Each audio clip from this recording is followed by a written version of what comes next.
오늘은 제가 그동안에 사실은 지난주부터 여러분들에게 제가 그 좀 여러분들이 금융에 대해서 금융은 사실 경제를 좀 아시는 분들도 금융을 모르시는 분들은 꽤 많습니다. 저도 한때는 그랬거든요. 어,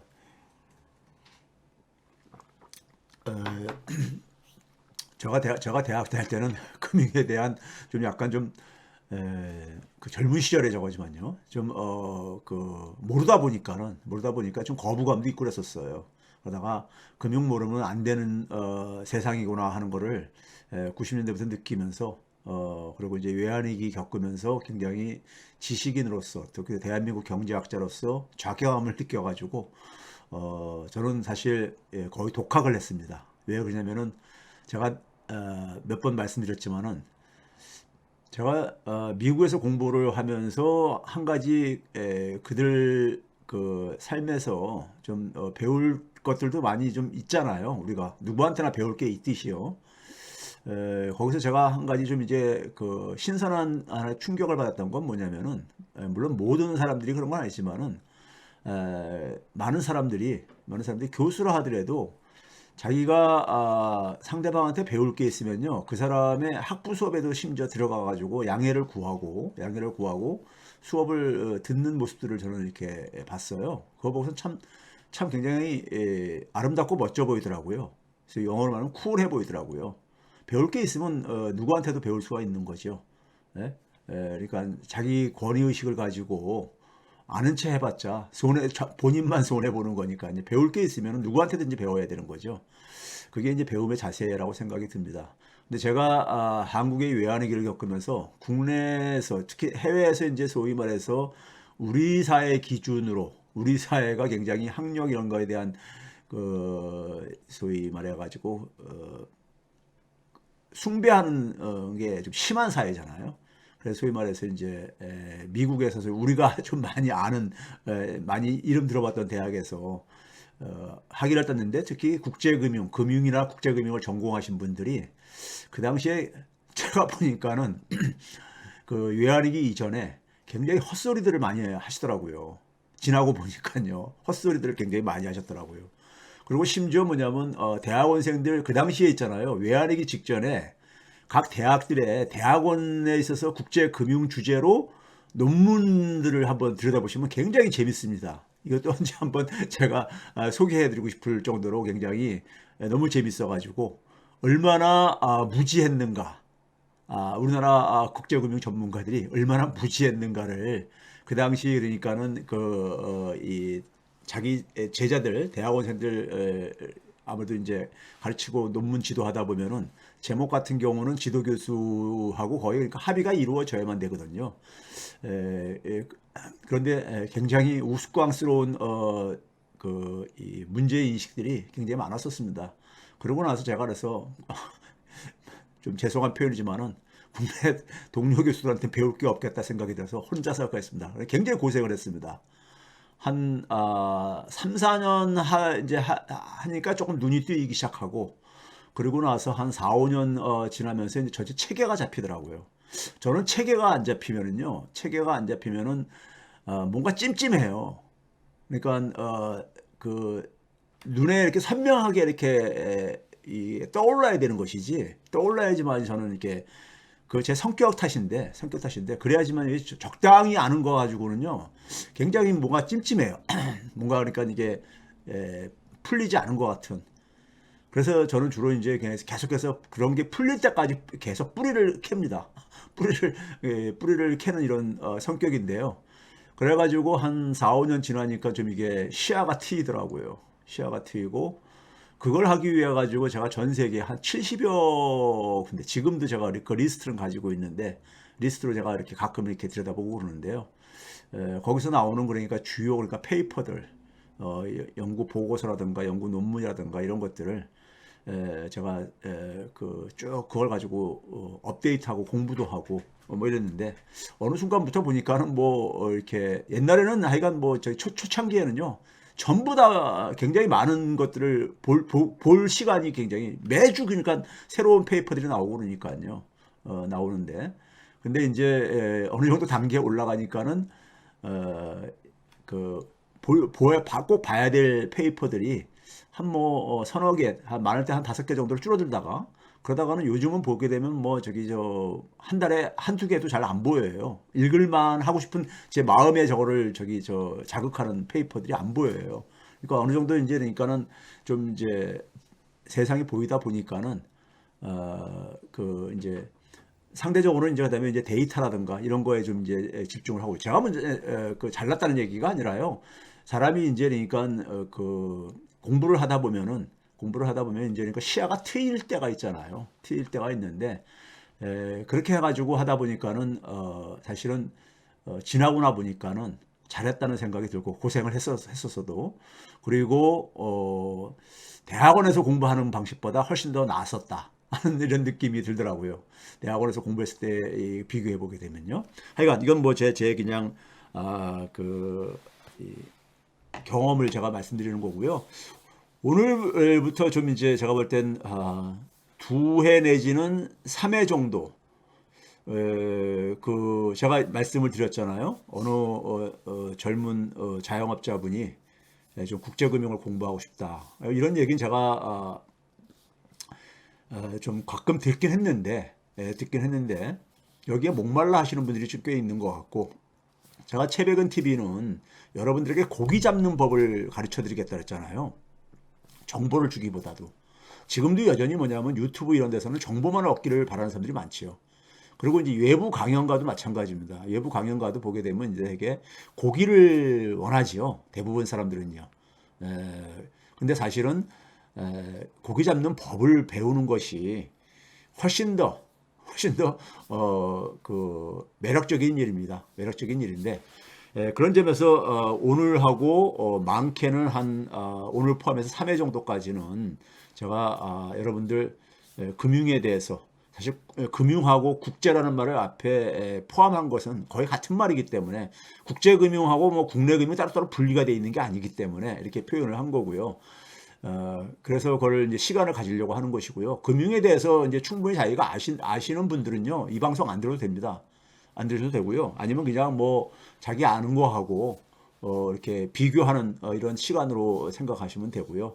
제가 제목을 이제 화폐 권력 이동으로 본 국제 금융 이해 이렇게 잡은 이유를 그다음에 이제 뒤편에 가가지고 태형건설 문제를 좀 이제 다시 한번 언급을 하려고 합니다. 정리를 하려고 하고 있어요. 태형건설부터 시작하게 되면 너무 뜨거워질 것 같아가지고 여러분들이 뒤에다 배치했습니다.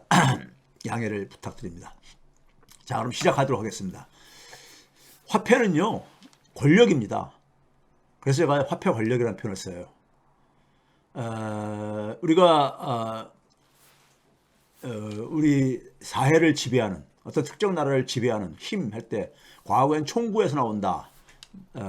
마오쩌둥이 유명한 말을 했죠. 총구에서 나온다. 그러니까 그 물리적인 어떤 폭력이 이제 그러니까 우리가 지배하는 시대. 지금도 여전히 그런 측면이 있죠. 근데 사실은 우리가 평상시에 보게 되면은 그리고 긴 시간으로 볼 때는 결국은 뭐냐면 경제력을 상징하는 게 이게 돈이니까요. 돈이죠. 사실 그러니까 한 나라에 우리나라 같은 경우는 유명한 말이 있잖아요. 권력은 그러니까 시장으로 넘어갔다. 5년짜리 대통령이 아니라 재벌 자본들. 우리나라에서 제일 강한 돈이 많은 사람들은 재벌 자본들이니까요. 그래서 시장으로 넘어갔다 할 때 그런 표현을 우리가 쓰고 그러잖아요. 그리고 실질적으로 보게 되면은 재벌 자본, 특히 뭐 삼성으로 대표되는 재벌 자본들 앞에 굉장히 왜소한 모습들을 보이고 있잖아요. 우리 사회 속에서 소위 말해서 자기가 힘이 있다고 착각 내지는 생각하시는 분들이 삼성 앞에만 쓰게 되면은 왜소해지는 모습을 보여주는 것이 그런 저는 그 사람들은 힘이 그러니까는 결국 저 돈에서 나온다는 걸 알기 때문에 그렇다고 생각합니다. 그래서 이 그 돈과 제가 우리 사회를 이제 부동산 공화국이라고 할 때 부동산에 가장 많이 돈이 모이는 곳이기 때문에 그 부동산 주변 이해관계를 중심으로 해가지고 하나의 네트워크가 좋게 말하면 네트워크고 나쁘게 표현하면 카르텔이 형성됐다 이런 얘기를 했잖아요. 그것도 마찬가지로 돈의 문제이죠. 그래서 금융을 이해하는 데 속에서는 이 화폐 권력 금융업의 성격하고 밀접하게 관련되어 있습니다. 예, 금융업. 제가 볼 때는 제가 공부한 경험으로는 그렇습니다. 자, 화폐라는 것은요. 화폐라는 것은 우리가 모든 게 그렇듯이 양면성을 가지고 있습니다. 양면성을 가지고 있어요. 돈이라는 것은 우리가 자연현상도 우리가 다 양면성이 있잖아요. 양면성이 있는데 서로가 이제 그러니까는 반대되는 측면들이 서로가 이제 균형을 이루고 서로 이제 그러니까 우리가 조화를 이루면서 우리가 어떤 하나의 변화를 만들어내고 그러잖아요. 예? 변화를 만들어. 그게 이제 하나의 생명력의 원천이기도 하고요. 돈이라는 것은 욕망을 자극하는 힘이다. 제가 이렇게 표현을 합니다. 그렇죠? 우리가 돈이 사람을 움직이잖아요. 사람을 움직이게 하잖아요. 그렇죠? 돈이라는 게. 그러면서 욕망을 자극하는 분명히 힘이 있습니다. 힘이 작동하고 있죠. 근데 돈에는 또 그러니까 우리가 또 다른 우리가 어두운 측면 속에 볼 때는 파괴가 내재하고 있는 힘입니다. 파괴시키는. 그러니까 욕망을 자극한다는 얘기는 사람을 움직이게 한다는 거잖아요. 움직이게 한다는 힘이고요. 반면에 그러니까 우리가 이 돈이 그러니까 견제를 받지 못할 때는 파괴를 시키는 사람도 마찬가지죠. 돈에 너무 그러니까는 자기가 노예가 되게 되면은 자기 자신이 파괴가 되죠. 궁극적으로 파괴가 되죠. 그래서 돈이라는 것은 굉장히 힘이 있습니다. 힘이 있죠. 힘이 있는데 이 힘이 절제가 돼야 되는데 이 절제가 되지 않고 과잉되면은요 사회를 파괴합니다. 개인도 파괴하고 사람도 파괴합니다. 파괴를 해요. 그렇기 때문에 이 돈의 힘이 그러니까 과잉되지 않게 관리하는 어떤 하나의 사회 장치가 필요한 겁니다. 그게 제가 이제 늘 얘기하듯이 민주주의입니다. 민주주의. 제가 이번에 이제 그 책을 사실 경제학을 이제 그러니까는 거의 이제 적어도 제도적으로 제가 이제 매듭을 이제 짓기 위해서 마지막으로 이제 그러니까 거의 이제 마지막 심정으로 쓴 책이 제가 다스베에 대해서 처음으로 소개를 했는데 책 제목도 화폐 권력과 민주주의 이런 제목으로 제가 쓴 이유도 거기에 있습니다. 제가 마지막으로 저는 똑같은 내용은 반복해서 쓰기를 싫어하기 때문에 좀 이제 추가해서 좀 써야 될 글들을 마지막으로 정리한 것이 지금 이제 제가 어저께까지 출판사에다가 마지막 제가 교정을 봐가지고 다 넘겨줬습니다. 그 이제 출판사의 마지막 이제 그러니까는 디자인이라든가 이런 작업들이 좀 남아 있을 뿐입니다. 책이 나오면은 여러분들에게 알려드릴 테니까요. 많이 봐주시고 또 주변에 홍보도 해주시면 감사하겠습니다. 많은 도움이 될 수 있는 책이라고 저는 생각합니다. 물론 어느 저자가 뭐 그런 생각 없이 글을 쓰는 사람이 있겠냐마는 저도 마찬가지입니다. 그 다음에 이제 두 번째는 뭐냐면요. 화폐와 관련해서 여러분들이 먼저 이해를 해야 될 게 뭐냐면은 우리 역사가들이 흔히 얘기할 때 농업문명 시대, 그러니까 우리가 산업화 이전까지니까 사실 인류 역사의 대부분이죠. 농업문명 시대는 성장은 있었지만은, 그러니까 성장이라는 것은 우리가 흔히 말해서 총량 개념입니다. 총량 개념이에요. 총량 개념이기 때문에 인구가 많으면은 그러니까는 생산량이 비례해서 많을 가능성이 있죠. 많을 가능성이 있어요. 그런데 총량하고 1인당 그러니까 생산량은 차이가 있는 거잖아요. 1인당 생산량하고는요. 그렇죠? 그러니까 예를 들어서 한 가족이 4인 가족이 있어요. 4인 가족이 그러니까 예를 들면서 이 4인 가족 중에서 그 성인 두 사람만 일을 해가지고 생산량을 만약에 우리가 200을 만들었다고 해보세요. 그럼 한 사람당 100씩 만든 거잖아요. 100씩 만든 거잖아요. 근데 자녀들도 같이 그러니까 그 경제 활동에 투입이 돼가지고 근데 자녀들은 그러니까는 성인들만큼 소득을 못 만들다 보니까는 한 1인당 한 50씩 만들었다고 해보세요. 그러면 4인 가족이 400을 만든 거잖아요. 아니, 300을 만든 거잖아요. 합해서요. 성인 1인당 100씩에다가 200, 그리고 자녀 2명이 50씩 해가지고 100 해가지고 300을 만든 거잖아요. 그러면은, 성인 중심으로 그러니까는, 총 생산량은 200이었지만은, 가족 전체가 그러니까는 경제활동에 투입되어지면서 300으로 했으니까 총 생산량은 늘은 거잖아요. 늘었는데 1인당으로 보게 되면 4명이 300을 만든 거잖아요. 4명이. 그러니까 75잖아요. 평균으로 보게 되면 1인당이요. 근데 그 이전에는 2명이 200을 만들었었잖아요. 그러니까 1인당 100이었잖아요.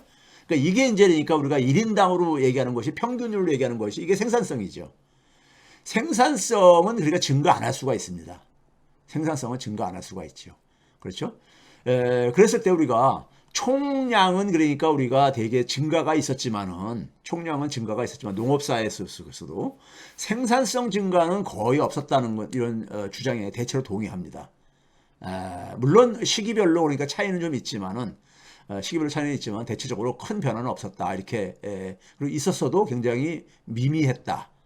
그런데 이런 성장과 더불어서 생산성이 증가를 우리가 경험한 것이 산업문명 시대라고 우리가 산업문명 시대는 이것이 분명히 있었다는 것은 우리가 뭐 이건 수치로 확인되어지고 그러니까는 오늘날도 우리가 확인되어지듯이요.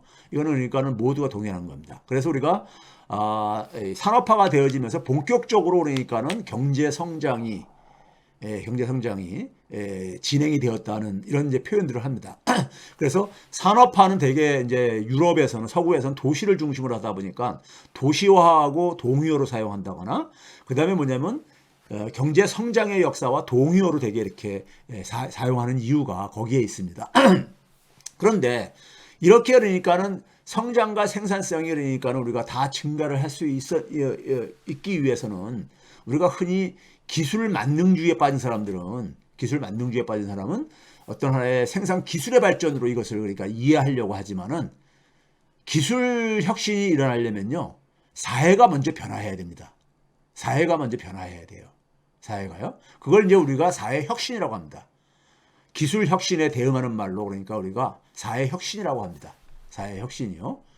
제가 이제 과거에도 얘기했듯이 영국이 그러니까 19세기 대영 제국을 만들 수 있었던 데는 영국이 그러니까 사실 우리가 이 산업혁명을 통해서 경제력을 앞서가기 시작했잖아요.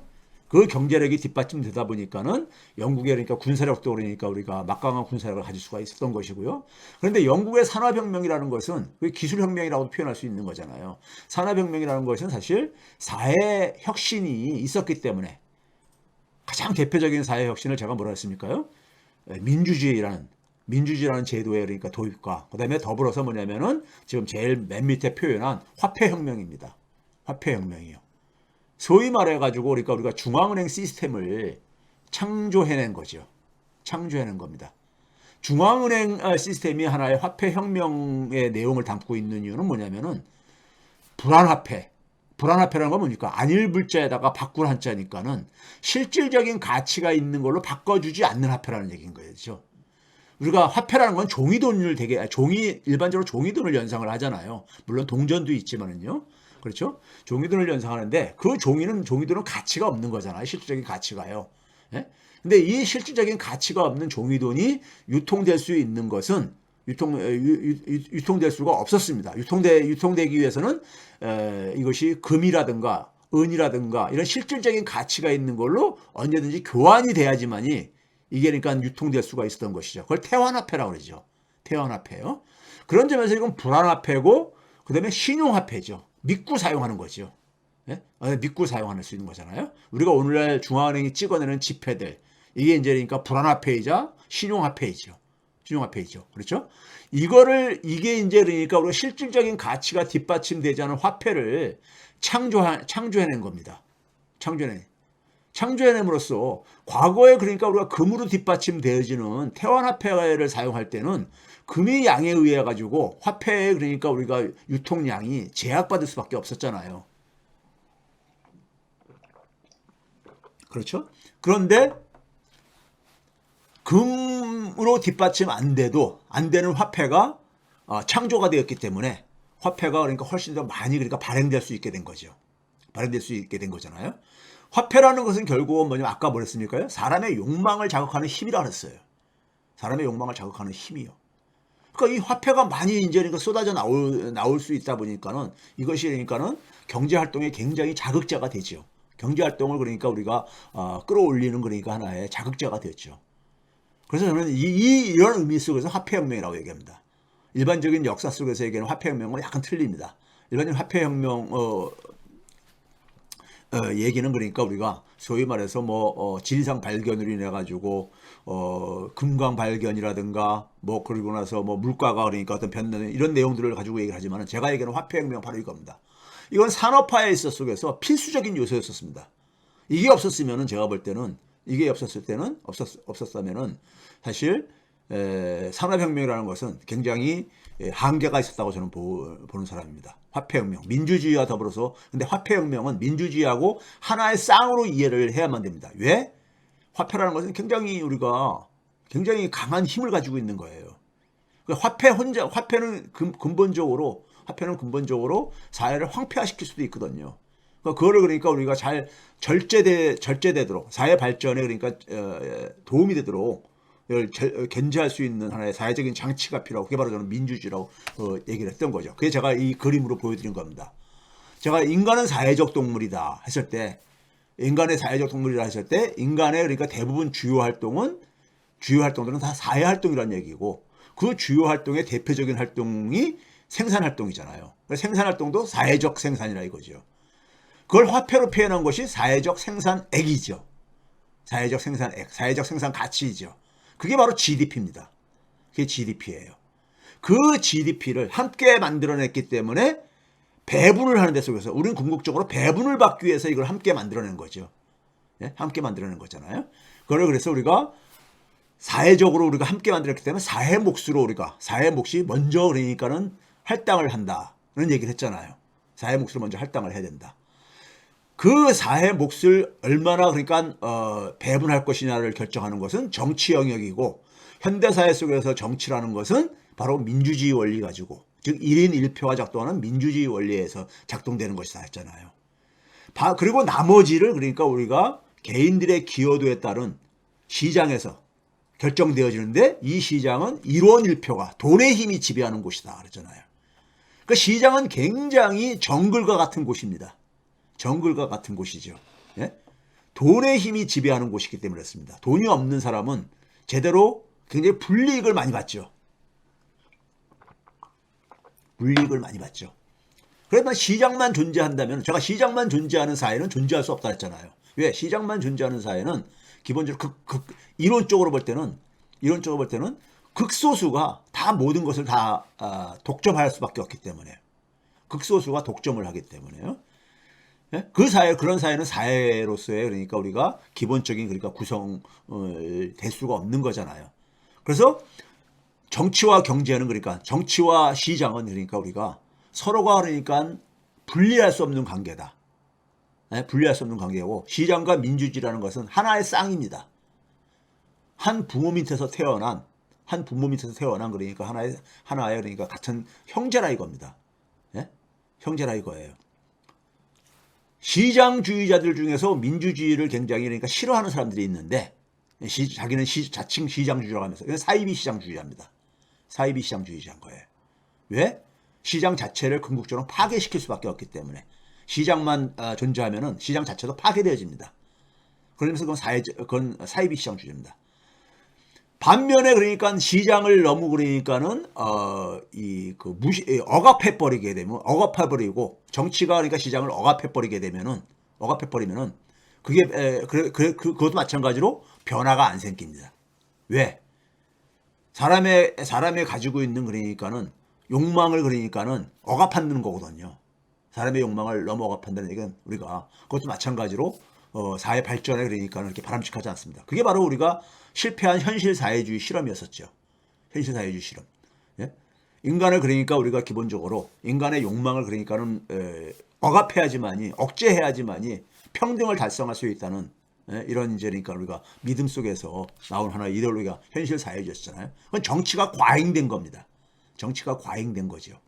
그렇죠? 자, 그래서 제가 이런 얘기 했는데, 자, 이런 상황 속에서 그 사회 몫을 가지고 우리가 만들어낸 것 중에 또 하나가 뭐냐면은 중앙은행 시스템이라고 했잖아요. 중앙은행 시스템이요.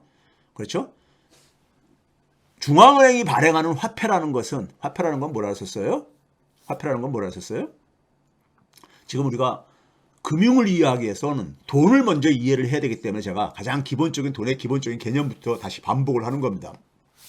중앙은행이 찍어내는 이 불안화폐, 법정화폐, 신용화폐는요. 기본적으로 정부가 보증해 준 거잖아요. 이 가치를요.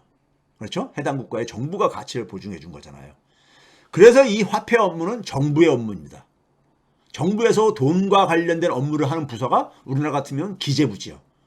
일반적으로 많은 나라들이 재무부라고 표시하는, 미국은 디파트먼트 오브 트레저리라고 하는 재무부지요. 일본도 마찬가지고 그러니까요. 재무부. 예? 이 돈과 관련된 업무를 하는 데가 이게 정부의 그 돈과 관련된 업무를, 재산과 관련된 업무를 하는 데가요. 그래서 이건 정부가 보증한 거죠. 그래서 화폐 업무는 정부의 업무입니다. 정부의 업무예요. 예? 그래서 중앙은행은 사실 아베 같은 경우 정부의 자회사다 이렇게 표현한 이유가 바로 거기에 있는 겁니다. 근데 이게 정부가 그러니까 대통령이 하는 게 아니라 정부의 경제력이 있죠. 정부의 경제력은 조세가 가장 핵심적인 기반이잖아요.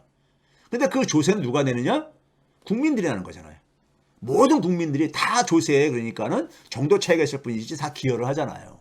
그렇죠? 그런데 전체 국민이 가치를 보증한 것이 바로 중앙은행이 찍어내는 그 불안화폐, 신용화폐인 겁니다. 그래서 중앙은행의 효시라고 우리가 흔히 부르는 영국의 영란은행이 설립할 때 뭐라고 하느냐면 정부의 자금 조달하기 위해서 설립했다. 첫 번째. 두 번째는 뭐냐면 공공선. 정부라는 것은 공공선을 추구하는 하나의 기구니까요. 공공선과 인민 모두의 이익 촉진이 그러니까 촉진을 위해서 설립했다 이렇게 돼 있어요. 여러분들 영란은행 홈페이지에 가면은 영란은행의 역사에서 설립할 때 그 부분에 이런 표현이 있습니다. 구체적으로요. 구체적으로 표현했어요. 왜 그럽니까? 모든 국민이 그 가치에 대해서 공동으로 보증을 했기 때문에 이 논리가 성립하는 거예요. 예? 내가 보증을 했는데 내가 거기에 대한 일정한 권리를 나도 가져야 될 게 아닙니까? 그게 제가 그래서 그걸 사회금융이라고 했잖아요. 근데 우리는 그런 권리를 그러니까 많은 국민들이 제대로 못 누리고 있죠. 못 누리고 있죠. 예? 그렇죠? 자, 그리고 나서 이제 여기에다가 플러스 뭐냐면은 이들이 그러니까는 들에게 유한 책임까지 이제 그러니까는 유한 책임이라는 특혜까지 주죠. 영란은행 설립을 허가하면서 그러니까 은행은 그때부터 오늘날까지도 다 정부의 허가 사업입니다. 인가 사업입니다. 네? 이건 자기가 하고 싶다고 해서 마음대로 할 수가 있는 게 아니에요. 우리가 뭐 자동차에서는 자기가 하고 싶으면 만들 수 있는 거잖아요. 네? 정부에 반드시 그러니까 허락을 받아야 되는 이런 게 아니잖아요. 그렇죠? 그런데 은행은 그러니까 정부한테 인가를 받아야 되는 사업입니다. 그 이유가 여기에 있습니다. 왜? 모든 이 화폐를 사용하는 화폐를 사용하는 하나의 그걸로 인해 가지고 굉장한 혜택을 보는 조직이기 때문에 그런 겁니다. 네? 이게 근데 이 화폐라는 것은 공공재거든요. 공공재요. 그렇죠? 모든 국민들이 가치를 보증해서 도입한 하나의 공공재거든요. 그걸로 인해 가지고 엄청난 혜택을 입는 거예요. 그러니까 이거는 그러니까 아무나 하게 할 수 없는 거잖아요. 공공의 이익에 복무하는. 그래서 은행법 1조를 봐보세요. 은행법 1조를 보게 되면 그 공공의 이익 복무가 내용으로 그러니까 풀어서 규정을 하고 있는 이유가 바로 거기에 있습니다. 그러면서 뭐냐면은 이 유한 책임을 부여하죠. 유한 책임이라는 걸요. 왜 그러냐면요. 정부의 자금을 조달을 하는 것을 위해서 설립하다 보니까는 정부한테 그러니까 자금을 어떤 식으로 조달을 하느냐? 정부한테는 자금을 그러니까는 영원히 상환할 필요가 없는 자금을 공급하는 역할을 맡거든요. 영원히 그러니까 상환할 필요가 없는 그런 거를 할 수 있는 게 바로 뭐예요? 주식이잖아요. 우리가 채권과 주식의 차이를 우리가 교과서들에 보게 되면 어떻게 되어 있습니까? 채권이라는 것은 일정 기간이 지나면 상환을 해야 되잖아요. 물론 영구채라는 것도 있습니다. 그렇지만 대부분의 채권은 일정 기간이 지나면은 상환을 해야 되잖아요. 차입한 돈을요. 근데 주식은 주식 발행자가 주식을 갖고 있는 사람한테, 주식을 매입한 사람한테 상환할 필요가 없죠. 왜? 기업이나 그 주식을 매입한 사람도 기업의 투자자로 참여한 거기 때문에 자기가 더 이상 투자를 하고 싶지 않으면은 자기가 시장에다가 그러니까 다른 사람한테 매각을 해가지고 자기 이제 손 털고 나와야 되는 거잖아요. 예? 그래서 기업은 그러니까는 그 주식이 발행이 된 주식으로 조달한 자금을 영구히 사용할 수 있는 영구 자금 조달 방식이라고 하죠. 주식을요. 교과서들에 보게 되면요. 그렇죠? 그런데 그렇게 이런 주식을 조달하기 위해서는 사람들한테 상환할 필요가 없는 돈을 그러니까 투자자들한테 투자를 하게 하려면 어떻게 되겠습니까? 예? 많은 그러니까는 그 투자 대상 기업으로부터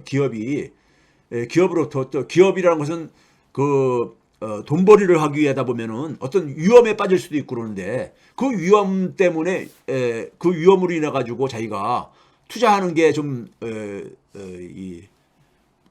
좀 주저주저할 수 있잖아요. 그런 것들을 완화시켜주기 위해서 뭘 하느냐? 유한 책임을 도입을 하죠. 유한 책임을요. 그래서 우리가 주식을 투자한 사람은 주주들은 뭐냐면 그 기업이 가지고 있는 채무에 대해서는 책임을 안 지지요. 기업이 그러니까 그래서 망했다 하게 되면은 자기 주주만 그러니까 휴지 조각이 되는 거죠. 휴지 조각이 되는 거죠. 그렇죠? 그 법인하고 그러니까 주주를 분리시켜 놨죠. 책임에 있어서요. 이게 유한 책임 제도잖아요. 이것도 엄청난 특혜죠. 이런 특혜를 준 이유가 정부한테 그러니까 정부에 필요한 자금을 공급하라고. 근데 그 정부에게 공급하는 자금은 반영구적인 그런 자금을 공급하라고 이걸 했기 때문인 겁니다. 예? 그래서 이런 특혜를 준 거예요. 이걸 잘 이해하셔야 돼요. 그래서 우리가 유한 책임 제도가 도입되어지다 보니까는 이게 그러니까는 많은 그 투자가들한테 위험성을 그러니까는 상당 부분을 해소시켜 준 거잖아요. 책임을 그러니까요. 유한 책임이라는 말 자체가 책임의 한도가 있다는 거잖아요. 예? 무한 책임이게 되면은 굉장히 그 리스크를 그러니까는 느낄 게 아닙니까? 투자에 대한 리스크를요. 그렇죠? 그걸 완화시켜 준 거예요. 그럼 유한 책임을 도입한 데하고 무한 책임하고 어디다가 사람 똑같은 조건이면 투자하겠습니까? 유한 책임이죠. 이게 그러니까 우리가 영국에서 그러니까 우리가 투자가 활발하게 일어날 수 있었던 또 하나의 제도적인 하나의 사회 혁신으로 작용을 했던 거죠. 네, 혁신으로 해요. 자, 이런 얘기를 했었는데, 자, 경제는 제가 학생들한테 가르치면서 합니다. 경제는 돈의 배분 문제를 해결하는 영역이다. 이런 얘기를 해요. 돈의 배분 문제를요. 돈의 배분 문제를 가는 이유는 뭐냐면 함께 만들어냈기 때문에 그게 사회적 가치죠. 그걸 함께 만든 이유는 기본적으로 내가 먹고 사는 몫을 내가 배분받기 위해서 가는 거죠. 배분받기 위해서요. 그렇죠? 그래서 이 배분이라는 것이 오늘날은 화폐 형태로 배분을 하다 보니까는 이게 돈의 배분 문제죠. 이것만큼 더 중요한 주제가 어디 있어요? 경제에서요. 예? 각자 개인들이 그러니까 배분받을 돈을 얼마나 배분받는 그것만큼 그러니까는 사람들이 관심 갖는 게 어디 있냐고요. 그게 경제가 그래서 돈의 배분 문제입니다. 그래서 돈의 배분은 그러니까 두 가지로 그러니까 이루어진다 그랬잖아요. 하나는 뭐냐면 사회 몫 중에서 가장 먼저 사회 몫을 그러니까 사용처는 어디냐? 사용처는 뭡니까요? 사회 몫의 사용처는요. 이거 여러분들 정확하게 이거를 인식을 하셔야 돼. 이게 우리나라 국민들이 이런 인식이 부족하다 보니까 자기 권리를 못 누리는 거예요. 예? 함께 만들어내다 보니까 사회 몫을 떼어낸 거예요. 얼마나 떼어내냐는 것은 그 나라의 민주주의 수준이 결정하는 겁니다. 민주주의 결정하는 거예요. 이거는 경제학적인 그러니까 우리가 무슨 저기 없는 겁니다. 기준이. 이건 민주주의, 그 나라 국민들의 민주주의 수준에서 결정되지는 거예요. 그래서 제가 민주주의가 굉장히 중요하다는 이유가 그래서 그런 거예요. 예? 정치 영역에서 결정되지는 거니까요. 우리 세금을 얼마나 걸 거냐? 이거 국회에서 결정하잖아요. 예? 선출 권력들이요. 국민에게 유인받은. 자, 이 사회 몫의 가장 먼저 사회 몫의 사용처가 어디냐? 그 사회적 가치를 만들어낸 구성원들이 생존을 하는데 필요로 하는 그러니까 소득은 배분받아야 될 게 아닙니까? 그러기 위해서 그러니까 함께 거기 사회를 구성을 해가지고 함께 그러니까 생산을 한 거잖아요. 그러니까 최저 생계에 필요한 돈의 배분이 바로 사회소득 개념인 겁니다. 사회소득 개념인 거예요. 그리고 개인 몫에서 그러니까 자기 개인적인 기여도에 따라 받는 게 개인 소득인 거고요. 시장 소득이죠. 그래서 우리나라는 사회소득의 개념이 굉장히 취약해요. 우리나라 국민들이요. 예? 그러니까 자기 권리를 못 찾아먹고 있는 거예요. 자기 권리를. 이거를 은폐시키고 이거를 굉장히 그러니까는 부정시하고 이건 시장주의자들의 개념이지 사회주의자의 개념이 아니에요. 사회라는 표를 썼다고 해가지고요. 예? 자, 그래서 이걸 가지고 이제 그러니까 우리가 사회적 가치를 최대한 누리고 싶을 게 아닙니까? 예? 매년 늘리고 싶을 게 아니에요. 그게 바로 뭐예요? 경제 성장 개념이죠. 그 경제 성장을 최대로 만들어내기 위해서 우리가 도입한 것이 바로 뭐냐? 중앙은행 시스템이다 이거예요. 중앙은행 시스템인 겁니다. 화폐가 그러니까는 화폐가 많이 공급 안 돼지게 되면요. 경제 활동이 그러니까 활발해질 수 없잖아요. 예? 활발해질 수 없잖아요. 그렇죠? 근데 그 화폐를 만들어내는 데 속에서 화폐를 만들어내는 것도 결국은 기반이 뭐냐? 사회 몫이라 이겁니다. 사회 몫. 사회 몫이 바로 이제 세금으로 표현되는 거니까 대표적인 것이요. 그렇죠? 그러니까 거기서 그러니까 우리가 화폐에 대한 기본적인 권리, 이용할 수 있는 권리가 사회 금융 개념이다 그랬잖아요. 사회 소득과 사회 금융 개념이 우리나라 국민들은 너무 취약한 거예요. 이게 기본적인 권리라는 인식에 대해서. 그러니까는 굉장히 힘들지요. 시장 소득만 의존을 해가지고 살다 보니까. 예? 특히 오늘날 금융이 굉장히 중요한데. 자, 돈이라는 것은 그럼 무엇이냐? 제가 학생들 가르치면서요.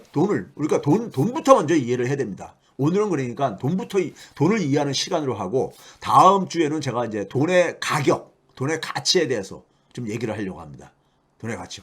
돈이 무엇인지 알고 돈의 가치가 뭔지를 알면요. 대충 그러니까 우리가 금융은 이해를 하게 돼요. 금융은 이해를 하게 됩니다. 자, 일반 사람들이요. 경제학을 전공하지 않거나 금융을 모르시는 분들은 돈 하게 되면은 돈이 내 주머니에 있는 10,000원짜리 지폐, 혹은 1,000원짜리 지폐, 50,000원짜리 지폐 이런 게 돈으로 생각하잖아요. 맞습니다. 그게 돈이에요. 근데 그것만이 돈이냐? 그것만이 돈은 아닙니다. 우리가 생각하는 그러니까 그 돈은 굉장히 좁은 의미의 돈의 한 일부에 불과합니다.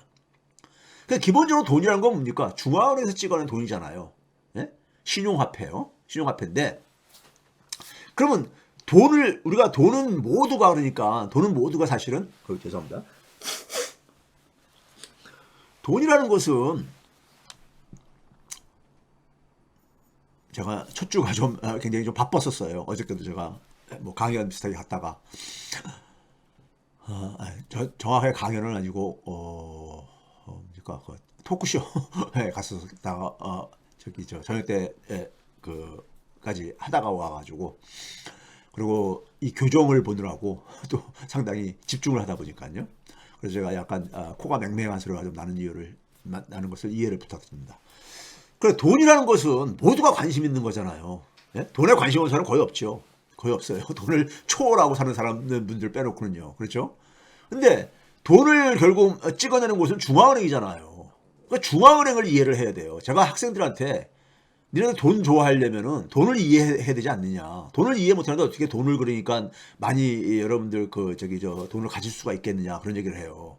그럼 돈을 이해하려면 돈을 찍어내는 곳이 중앙은행인데 중앙은행에 대해서 이해하지 못하고 어떻게 가느냐. 그래서 제가 그런 얘기다. 여러분들 지하철이나 이런 거 타고 다니면서 좀 이렇게 젊은 사람들 보게 되면 지하철에서 그러니까 검색하고 그러니까 아니면 톡을 하거나 이런 걸로 이렇게 시간하는데 여러분들이 금융에 대해서 관심이 있으면은 한국은행 홈페이지 좀 여러분들 재미없게 그걸 들여다봐야 되는데 돈을 알려면은 돈을 발행하는 곳이 한국은행이니까요. 한국은행에 있는 내용들만 이해를 하게 되면은 제대로만 이해하게 되면은 금융에 대해서 70 내지 90%는 이해한 것이다. 거기다 플러스 뭐냐면 세계 금융의 중심적인 역할을 하는 곳이 미국 중앙은행이 연준이잖아요. 그다음에 연준 홈페이지. 네? 이거를 이제 좀 이해하려고 거기 있는 내용들을 하면서 거기서 보다가 이해가 안 되는 것은 나한테 질문도 하고 그러면서 그거를 친숙해져야 된다. 중앙은행에 대해서만 친숙해지게 되면 돈에 대해서는 웬만큼 이해를 하게 된 거다. 그런 얘기를 해요. 그래서 중앙은행을 이해를 해야 됩니다. 중앙은행이요. 중앙은행 다들 여러분들 저기 우리가 남대문 근처에 있는 한국은행 여러분들이 아는 거 사실 얼마나 알고 있는가. 제가 볼 땐 너무들 몰라요. 우리나라 국민들이요. 중앙은행에 대해서요. 자, 두 번째는 뭐냐면은 이 돈의 공급에 대한 권한이요. 돈의 공급에 대한 권한이요. 누가 갖고 있는가? 에? 이건 외형상으로는 지금 중앙은행이 갖고 있죠. 중앙은행이 갖고 있는데 법률적으로 엄격하게 보게 되면요. 화폐 업무는 정부의 권한입니다. 정부의 권한이에요. 네? 정부의 업무입니다. 그걸 이제 우리 구체적으로 한번 볼게요. 이게 우회가 정부 조직법입니다. 정부 조직법에는 그러니까는 대통령부터 해가지고 각 부서에 그 관할 업무들이 규정되어 있는 법이잖아요. 정부 조직법 네이버나 이런 데 검색하게 되면요. 금세 이건 여러분들 검색할 수 있습니다. 거기 27조가 기획재정부가 규정되어 있어요. 1항에 보게 되면은 기획재정부 장관은 어떠어떠한 것을 책임진다는 것이 규정되어 있죠. 규정되어 있는데 중간 정도에 가게 되면요. 제가 이거 여러 번 보여드렸잖아요. 화폐 업무. 화폐에 대한 사무를 관장한다. 이거 짤 위에서 끝에 연결하면 되는 거니까요. 외환에 대해서, 외환에 대해서. 외환은 바로 뭡니까요? 외국 돈이잖아요. 외환은 외국 돈이잖아요. 이것도 결국 돈이죠. 이걸 관장하는 데가 기재부로 규정되어 있잖아요. 기재부로요. 화폐 업무는 그러니까 화폐 사무는 정부의 사무예요. 그래서 아베가 뭐냐면은 중앙은행은 정부의 자회사라고 한 이유가 사실 맞는 얘기예요. 그게요. 그 다음에 한국은행법을 한번 여러분들 열어보세요. 우리나라 공공기관의 성격을 가지고 있는 조직들을 보게 되면요. 우리나라에서 산업은행, 지금 태영건설에 그러니까 그 채권단에 그 수장 노릇하는 게 지금 산업은행이잖아요. 산업은행도 마찬가지로 산업은행 정관을 봐보세요. 보게 되면요. 오른쪽 끝에 자기가 독립적인 힘을 가지고 있는 부서는 그런 게 없지만은 자기가 그러니까 자기가 어떤 관리를 받고 있는 자기 시어머니가 있는 부서들은요. 그런 조직들은요. 자기를 그러니까 관할하는 그러니까 부서가 표기가 되어 있습니다. 산업은행 같은 경우는 어디에 여러분들 관할받을 것 같아요? 금융위원회입니다. 금융위원회. 네? 금융위원회예요. 그래서 금융위원회가 되는데 한국은행은요. 한국은행법 딱 열게 되면요. 맨 위에 오른쪽 끝에 보게 되면요. 기획재정부 거시정책과 그래서 전화번호까지 044-215-2631이라 2831인가요? 2831이라고 전화번호까지 다 되어 있습니다. 기획재정부 거시정책과의 관할을 왜 그러냐? 화폐사무 관장하는 데가 기획재정부이기 때문에 그렇습니다. 네? 한국은행은 그러니까 기재부에 가게 돼 있어요. 그래서 이걸 보게 되면요. 그래서 그러면 여러분들 중에서는 중앙은행의 독립성 예측하는 사람도 있잖아요. 그 독립성이라는 걸 너무 기계적으로 생각하면 안 돼요. 독립성이라는 것은 바로 뭐냐면요. 한국은행은 기본적으로 한국은행 법에서 규정한 미션, 사명을 수행을 해야 될 의무가 있는 거잖아요. 예? 법으로부터 자유로운 조직이 어디 있어요. 국민이 그러니까 사실은 그 정한 건데 예? 국회에서 이거 정한 거잖아요. 통과되기로 한 거잖아요. 한국은행은 기본적으로 뭐냐면 우리나라 같은 경우는 1조 1항에 물가 안정으로 돼 있죠. 물가 안정으로 돼 있어요. 그렇죠? 그런데 가끔가다 보게 되면은 우리가 기재부 장관하고 같이 해동을 해가지고 한국은행 총재가 해동을 해가지고 그래서 우리가 이 기재부의 입김을 그러니까는 뭐 얘기를 하고 그러잖아요. 한국은행은 물가 안정을 그러니까 우리가 수행할 책임이 있고요. 그걸 하는 데 속에서 방해받지 말아야 됩니다. 방해받지 말아야 돼요. 예? 그런 점에서의 독립성을 얘기하는 거예요. 그런 점에서 독립성이지 절대적인 독립성이 아닙니다. 왜 그러냐면 4조 한번 봐보세요. 한국은행법 4조에 보게 되면요. 정부 정책과 조화를 추진할 책임도 있어요. 규정을 했어요. 그래서 거기 보게 되면은 한국은행의 통화신용정책은 물가 안정을 해치지 아니하는 범위에서 그러니까 물가 안정은 이거 국민이 그러니까 이걸 사명을 이렇게 너 이걸 수행하라고 사명을 규정한 거기 때문에 이건 반드시 해야 되는 거죠. 해치지 아니하는 범위 내에서 단서가 있으면서 그 대신 단서 속에서 정부의 경제 정책과 조화를 이룰수록 해야 된다.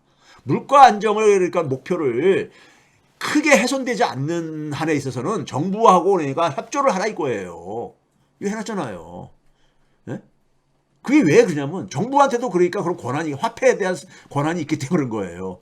그 3조가 한국은행의 중립성이라는 표현이 그 한국은행의 독립성과 관련돼서 연상시키는 그 조항인데 여기서 바로 뭡니까? 한국은행의 자주성은 존중되어야 된다.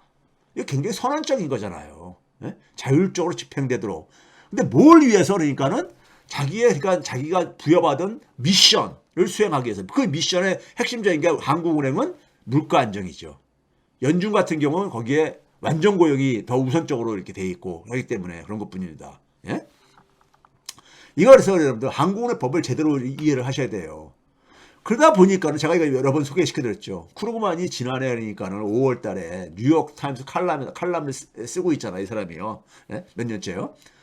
미국 연방정부가 지고 있는 그러니까 부채, 원금 31조 달러, 당시에 31조 한 4천억 달러 정도 되는 이거를 지금 여러분들 보게 되면 지난해 말에 34조 달러가 돌파했더라고요. 34조 달러. 예? 지난해 연말 12월 29일자로요.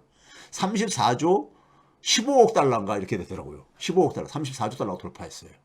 그러니까 5월 달에 5월 말까지만 하더라도 31조 4천억 달러였었거든요. 예? 그러니까 한 6개월 만에 얼마가 증가한 겁니까? 거의 그러니까는 3조 달러 가깝게, 그러니까 정확하게 하면 2조 6천억 달러 정도가 증가한 겁니다. 예? 2조 6천억 달러가요. 한 7개월 만이네요. 7개월 만에. 그렇죠? 그러니까 엄청나게 이 빠르게 증가를 하고 있는 건데, 이건 뭐 다음 시간에 미국 국채를 다룰 때 다시 한번 얘기하더라고요. 그때 뭐냐면은 미국 정부가 지고 있는 부채 원금은 상환하지 않아도 된다 이런 얘기 했어요. 그게 제가 앞에서 얘기한 바로 그겁니다. 중앙은행은 기본적으로 뭐냐면은 정부에게 상환할 필요가 없는, 원금을 상환할 필요 없는 자금을 그러니까 지원할 의무를 갖고 있거든요. 의무라는 표현을 하게 되면 너무 강하다고 할지 모르겠지만은 정부는 그러니까는 중앙은행부터 그걸 조달할 수가 있어요. 조달할 수 있습니다. 그 이유가 중앙은행이 그러니까 설립 자체가 중앙은행이 돈 찍어낼 권리를 사실 정부가 그러니까 부여해 준 거거든요. 정부의 경제력을 가지고 이게 부여된 거기 때문에 그렇습니다. 이거 잘 이해하셔야 돼요. 그래야지만이 그러니까는 이 국가 부채에 대해서도 이해가 되는 겁니다. 이거를 그러니까 우리가 아베도 그런 얘기 했잖아요. 천조의 나라비도 안 갚아도 된다. 일본은행은 정부의 자회사다. 이런 얘기 한 이유가 아베가 비록 정치인이지만은 정확하게 이해를 하고 얘기한 거예요. 저는 아베 굉장히 싫어하는 사람이지만 정치인으로서는 뭐 돌아가신 분 싫어해봤자 뭐 이제 필요 없는 얘기지만은 아베도 사실은 이게 그러니까 자기가 교육받아가지고 이렇게 얘기한 거예요. 아베는 무슨 하면서 그 사람도 어쨌든 간에 그 예일대 누굽니까? 그 사람한테 저기 이 교육받고 해가지고 한 얘기예요.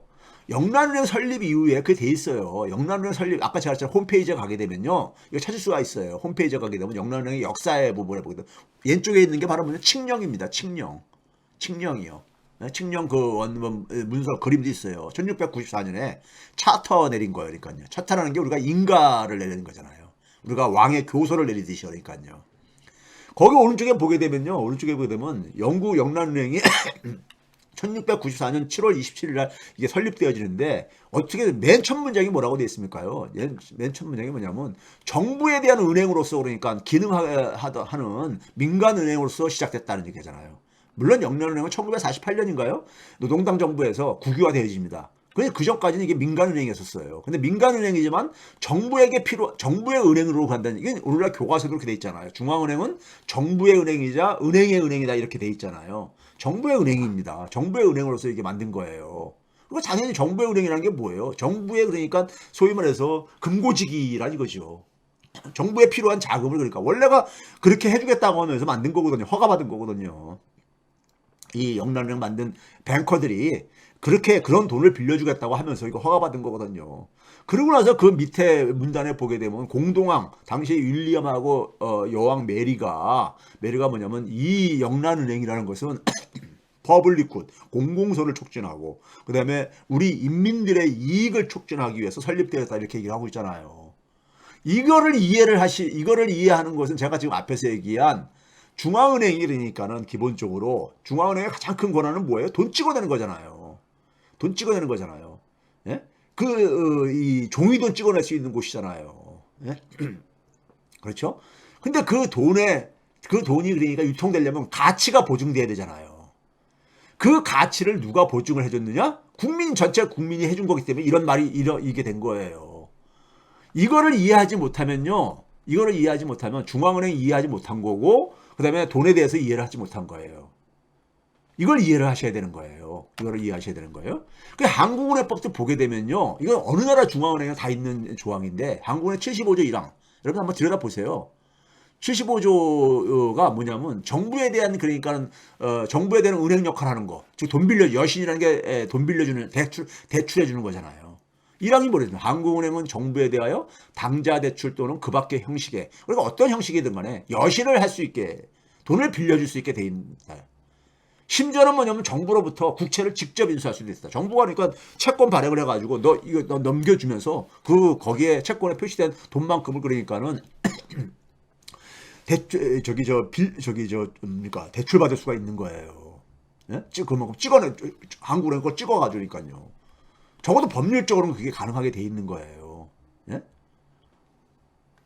물론 이 정부가 쓰는 돈은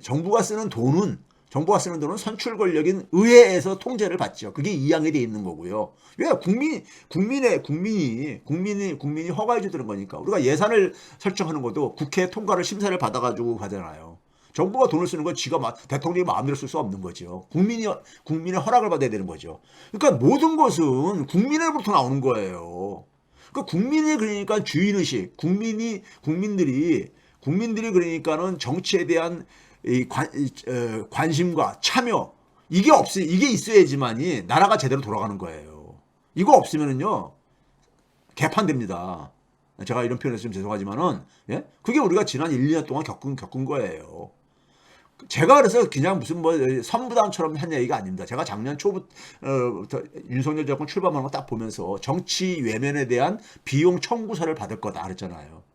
그게 현실화되지 않았습니까? 제가 그거를 그러니까 무슨 예언가라서 그렇게 얘기를 한 게 아니라 이 논리를 여러분들이 우리나라 국민들이 정치에 대한 관심과 예? 요즘은 그런 사람이 많이 줄어들었어요. 저보고 정치 얘기를 하지 말아달라고. 근데 정치 얘기를 하지 않고서는 경제는 그러니까 얘기하면 반쪽이고요. 불완전한 얘기를 할 수밖에 없잖아요. 구조가 그런데. 사람들이 기본적으로 사회적 동물인 때부터 정치라는 것으로부터 떠날 수가 없게 된 거예요. 정치에 관심 안 가질 수 있습니다. 어떻게? 나는 자연인이다 하면서 혼자서 살시면 돼요. 그럼 정치에 떠나서 살 수 있죠. 무인도에서 살거나. 그러니까 정치에 대해서 여러분들이 관심과 참여를 하는 것이 권리이자 의무인데 그게 없으면은요, 그게 약하다 보니까는 제대로 권리를 못 누리는 거야. 그 사망해 보게 되면요, 중앙은행이 한국은행이 정부에게 빌려주는 돈에 대해서 이자율이라든가 기타 필요한 조건들 같은 경우는 금융통화위원회가 정한다 이렇게 돼 있어요. 예?